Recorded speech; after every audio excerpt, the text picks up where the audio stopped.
Jauh dari Jakarta, di Banjarmasin, Panglima Daerah Militer 10 Lambung Mangkurat Brigadir Jenderal Hasan Basri menghadapi situasi politik yang kian memanas.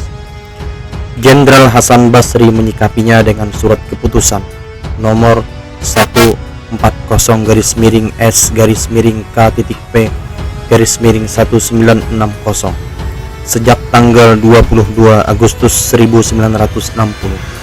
Kegiatan PKI dan ormas di bawahnya dilarang. Isi dari keputusan tersebut adalah tentang pembukuan kegiatan PKI di Kalimantan Selatan. Presiden Soekarno sangat marah dan meminta agar SK itu dicabut. Namun, Jenderal Hasan Basri bergeming. Sebaliknya, langkah Kalimantan Selatan justru diikuti oleh daerah lainnya seperti Sulawesi Selatan dan Sumatera Selatan.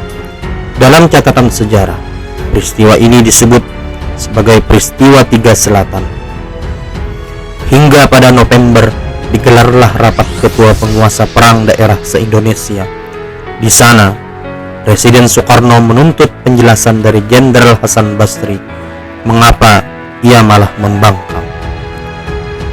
Sempat terjadi perdebatan di antara kedua tokoh ini, karena sebelumnya ajudan presiden meminta Jenderal Hasan Basri untuk menyampaikan penjelasannya secara singkat dan ringkas. Akan tetapi, di pertemuan itu Jenderal Hasan Basri malah menyampaikan penjelasan secara panjang lebar. Presiden Soekarno kembali meminta Jenderal Hasan Basri untuk patuh.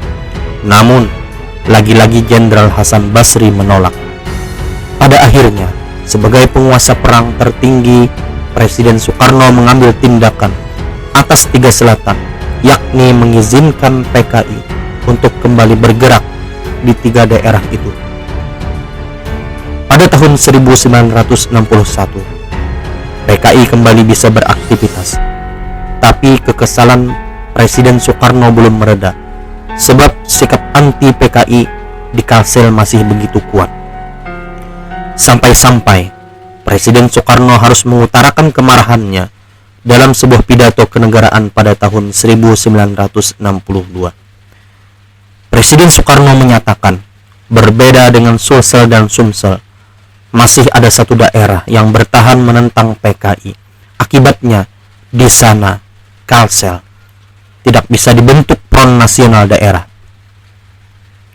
Soekarno mencap orang-orang ini sebagai komunistofobi, adalah orang-orang yang takut berlebihan dengan komunis.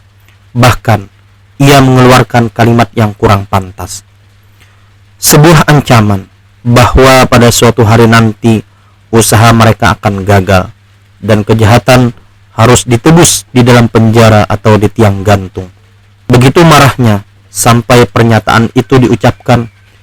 Kendati demikian, jauh sebelum adanya SK Hasan, Kepala Staf Angkatan Darat Jenderal Ahmad Yani yang disokong Menhankam Abdul Haris Nasution berkunjung ke Banjarmasin.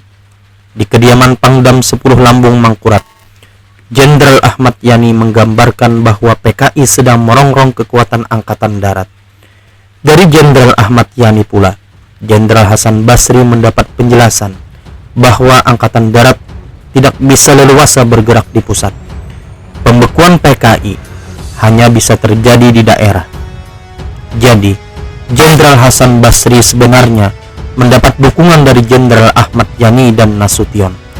Meskipun Nasution ragu-ragu untuk mendukung secara terbuka, keputusan Presiden Soekarno untuk membubarkan Masyumi juga meneguhkan keyakinan Jenderal Hasan Basri.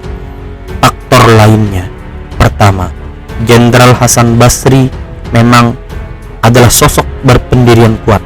Kedua, ia dicintai masyarakat Kalsel yang religius. Jenderal Hasan Basri juga condong ke Nahdlatul Ulama, yang mana Nahdlatul Ulama berseberangan dengan paham komunis. Perlu diketahui, Jenderal Hasan Basri adalah tentara yang agamis. Beliau meyakini siapa yang agamanya kuat maka tidak akan dipengaruhi paham komunis, bahwa apapun alasannya PKI tidak boleh tumbuh di Indonesia.